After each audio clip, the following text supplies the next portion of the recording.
Supreme court के विषय में बोलना उचित नहीं है। सुप्रीम कोर्ट में जो विषय चला जाए उस पर अपनी ओपिनियन देना उचित नहीं है। हम सुप्रीम कोर्ट के फैसले का इंतजार करेंगे। साथ ही मुझे मोदी जी पर, एनडीए की सरकार पर पूरा विश्वास है।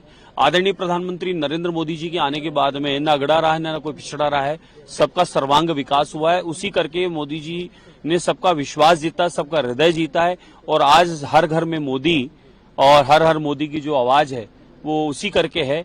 आदरणीय प्रधानमंत्री नरेंद्र मोदी जी ने सारे भेद, सारे खाई मिटा दिए और सबको विकास की इस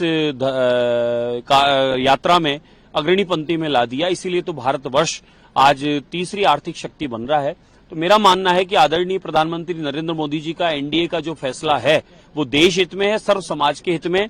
हमें उस फैसले का अभी इंतजार करना चाहिए और पूर्णतः भी इस पूरे विषय को हमें समझने की, पढ़ने की आवश्यकता है। अपना कोई भी वक्तव्य देना या नाराजगी व्यक्त करना भी उचित नहीं है। पहले उस विषय को पूर्णतः अध्ययन करने की आवश्यकता है। मुझे किसी की पूजा पद्धति से आपत्ति नहीं है।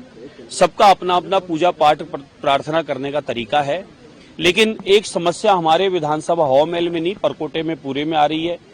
प्रत्येक गली में बहुत सारी मीनारें तैयार करके और उस पर लाउड स्पीकर बहुत सारे लगा के और उसकी संख्या बढ़ाई जा रही है और आवाज तेज की जा रही है, जिससे मेरे क्षेत्र की माताएं, बहनें, बच्चे प्रतिदिन मुझे फोन करते हैं, शिकायत करते हैं कि प्रातः 5 से रात्रि तक बार बार तेज आवाज की जा रही है। आवाज का एक मापदंड तय है, उस मापदंड के आधार पर आवाज रखे, हमें कोई आपत्ति नहीं है। उसकी आवाज निर्धारित करे और एक ये इसके पीछे उद्देश्य क्या था कि दूर दराज तक बात पहुंचाना। उस जिस समय ये प्रारंभ हुई थी प्रथा, अब आप सोचो 2 मकान आगे, फिर 3 मकान आगे, फिर 4 मकान आगे, ऐसे तो हमारे हर गली गली में मंदिर है। फिर हम लोग तो बड़े बड़े इस प्रकार से चढ़ाकर मीनारे, फिर हम लोग भी गुम्बद चढ़ाकर इस प्रकार से लगाने लगेंगे तो फिर भारी समस्या आएगी।